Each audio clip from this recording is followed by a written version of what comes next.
everyone. Welcome to the Stitcher Girl podcast.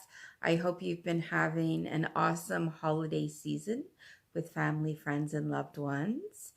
And today's plan of attack is quite simple.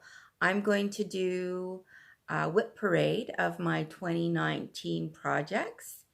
And afterwards, I'm going to talk about 20 in 20 projects in 2020. How exciting! All right, so I'm going to put in a little clip here of my WIPs from 2019 right here.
So that stitching that I've done, that only started in May when I found out about Stitch Mania. Because before that, I hadn't been stitching. And I hadn't really been doing a lot of my different crafts. Remember, I am a multi-craft person. Multi, pick a word. And so I hadn't really been doing much. I've been doing, knitting the odd pair of socks or whatever. But when I was watching a floss tube and they were talking about Stitch Mania, that's when I'm like, girl, you got to get back to that. So all that was in that little recap, that stuff that only started in May. So can you imagine if I've been doing it all year long? My poor mother would just keel right over, I think. Anywho, it's lots of fun. And wow, floss tube is quite enabling, I have to say. But it's a good thing. So all of those WIPs that I showed you, except for the two knitting ones at the end, I am carrying them over, and they are going to be part of my 20 in 2020. And as you can see, some of them are really small. They're going to take no time. And then others, there's some bigger projects there, but there's no really humongous ones. So I'm carrying those over, and those two knitting ones are going to the side, though I'm sure I am going to get back to them. The other projects that I wanted to focus on for 2020 include, and I made a list, and I'll pop in pictures where I can. But back in the day, we're talking, oh my goodness, more than 15 years, maybe 20-ish years. Ugh, a long time ago, we had one of the Better Home and Gardens Christmas books. And in it, there were the 12 days of Christmas. And it was done into a wall hanging. And there'll be a picture here somewhere. And I decided, I think I was going to do the wall hanging. But now I'm going to do ornaments. And I found them. I know where they are. So I can show you a couple of them. So that one is done. This one needs to have the 2 turtle doves. This is the eggs. Or is it French? No, goose is a laying. Oh no, that's geese a laying. Oh, okay. 4 birds. 4 calling birds. Yeah. When I was in elementary school, I used to know these Christmas songs so well. Oh, here are the 3 golden eggs, I think. And then, so those are the ones that I have so far. And some of them, we used to have a store called Lewis Craft in Canada. And you could buy these, I don't know, what is this? A 7x7 square of these pre-cuts in Ada.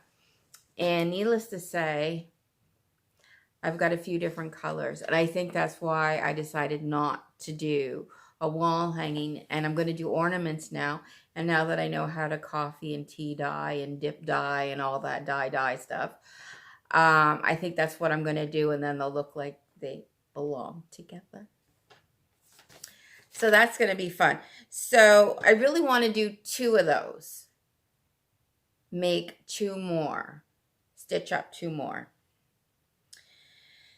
Now, I have this Montreal sampler. This is a design by Jeanette Douglas. And here again, these are WIPs, like from, you know, they're as old as Methuselah, these WIPs. Anyways, now was it 2005, 2006? I think it was 2006. I belonged to the Lakeshore Creative Stitchery Guild, and I was one of a committee that organized a retreat, and Jeanette Douglas was going to be one of the teachers, and she designed a special sampler for us. I'll put a picture in here somewhere.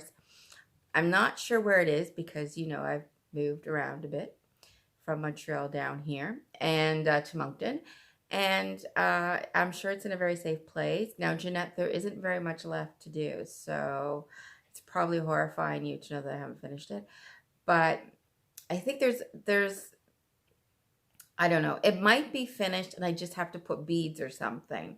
But it's almost done. So that's going to be like a weight off of everybody's shoulders, let me tell you. Then, now this is where I wanted to add some non-stitching things.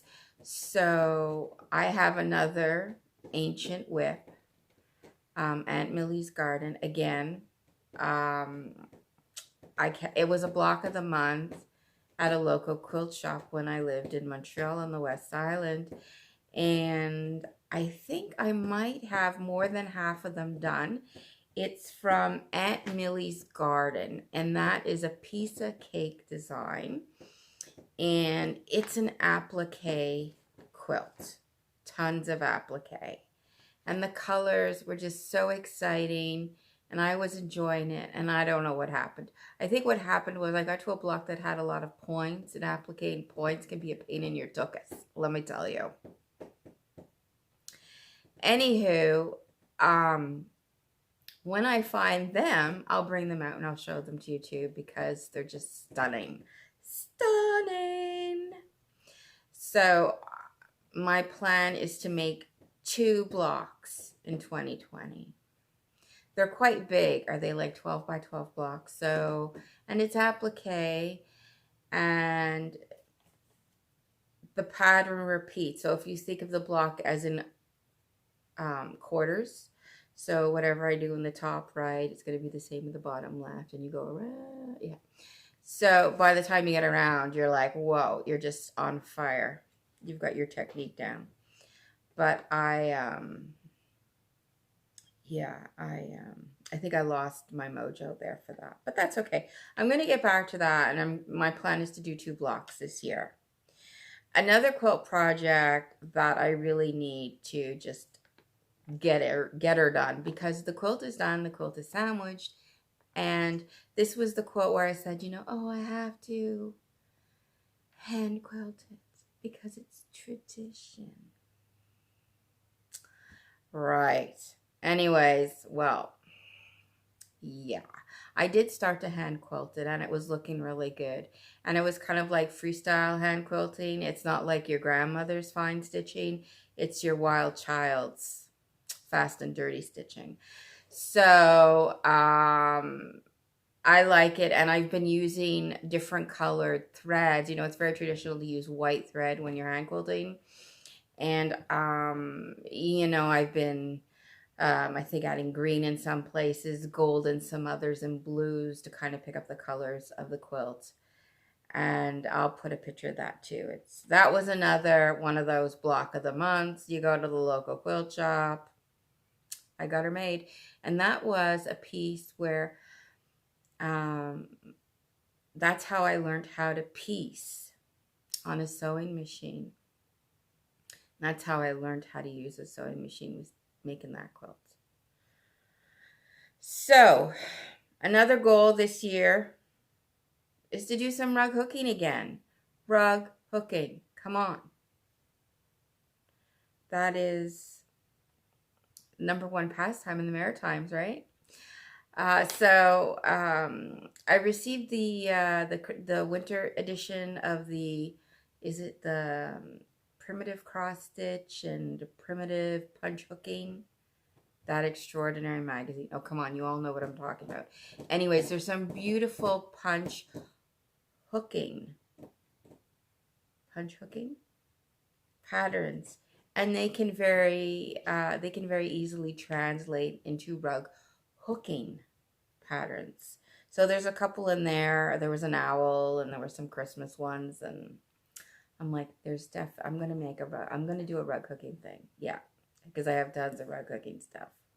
Ridiculous. Then spinning. That's another goal. I have to learn how to spin, get that whole spinning thing down packed. I have these beautiful bats.